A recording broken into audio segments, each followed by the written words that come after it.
mga kabayan, maliwanag na para madaling tumubo yung kanyang bulaklak. Itong kulay green na itong nasa taas, ating puputulin ang titira ng kulay brown. Patuloy ito, itong mga kabayan, pinutol ko lang yung kanyang mga sanga sa taas. I-update muli itong guava apple dahil may mga viewers ako na nagtatanong, Kabayang Manny, anong ginagawa mong pamamaraan? Kung bakit ang iyong guava ay maliliit pa lamang, katulad dito ay may mga bunga na, samantalang ibang malalaki na hindi mabubunga. So, pamamaraan ay aking babagay sa inyong mga kabayan at kung paano rin magkaroon ng manipis at magandang ambalat ng bunga ng ating bayabas.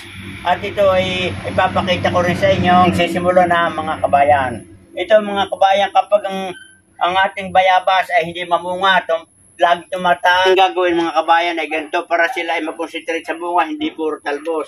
At ito, ipapakita ko na sa inyo kabayan itong isa. Itabaga ninyo kabayan, itong maberdeng sanga na ito at hanggang dito sa kulay brown na ito, ang gagawin natin para siya ay mamunga ng ayos at mag-concentrate sa pamumulaklak ito, ating puputulin ito, yan. Dito natin ang putol hanggang dito sa kulay brown na sangang ito, yan. Huwag kayong manghihinayang at ito naman ay susuloy pa. Ito naman kung gusto nyo magparami, pwedeng tanim natin ang cutting. Yan. At ito, kita nyo ito. Itong isang ito, yan. Ito yung atin ipuputulin hanggang dito sa kulay brown. Yan. At ang purpose ito mga kabayan, siya ay magkukonsentrate na sa bunga. Pag sumulo ito, magkakaroon na siya ng bulaklak, hindi na yung talbos ng talbos. Tulad dito, pwede natin putulin na rin para pag suloy dito, may bulaklak na. Yan. Tulad dito, yan. Ito ay ating puputulan na din at ang gagawin natin kapag ito ng kalaki mga kabayan, lalagyan na natin ang balot ng papel at saka yung plastic. Kaya na kailangan natin dapat lagyan ng balot na papel ito, katulad itong nakikita nyo sa baba.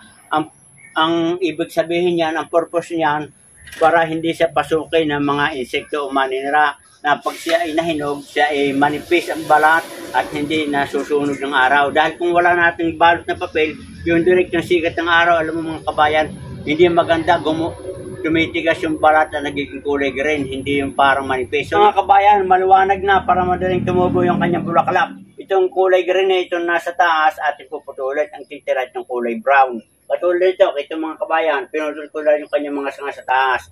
At ito naman kapag ganito ng kalaki, kita nyo mga kabayan, ito ay kinakailangan natin lagyan ng supot at plastic na may papel ito. Lalagyan na natin para siya ay hindi siya mapapasok ng insekto.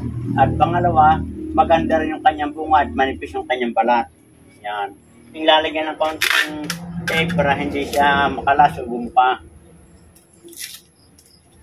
At ngayon kapag ito yung malaki-laki na mga kabayan, papalitan natin ng malaking balot na papel. At tapos ito yung ating susunod.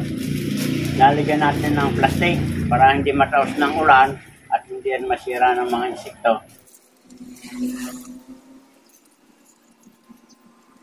Kita nyo, kahit siya ay umulan, hindi siya mababasa ang loob at hindi rin papasok ng mga maninira. Yan, ito namang nakikita ninyong ito ilalagyan ko din lahat din ng plastic, itong dalawang ito. Yan, lahat. Kita nyo nung aking maputol, yung kanyang murang talbos, ito sumuloy na. Pati ito, tutubuan na rin ng bulak. So, kaya na yung pamamaraan mga kabayan. At ngayon man, naibagay ko na sa inyo para hindi masira ang bunga at para maganda yung balot at manipis ito. Ipapakita ko naman sa inyo yung resulta ng aking ginawa ito. Yan. Atin ang puputulin mga kabayan.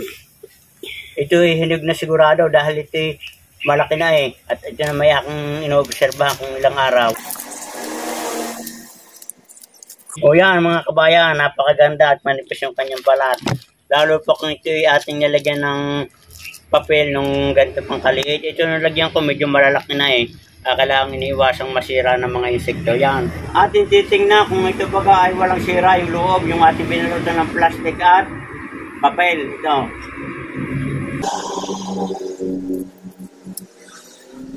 Yan yung mga kabayan. Napakaganda ng kanyang laman. Walang kasira-sira. Hindi katulad ng una na hindi ko binabalutan ay merong mga uod at may itim yung loob. Ito. At ating titikman.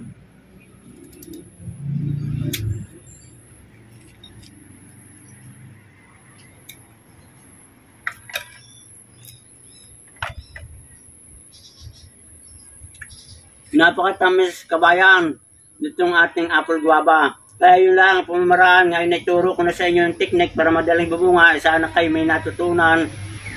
At yun yung gawin din sa mga tanim na halaman, na bayabas, para dumamang inyong ani at sumagana.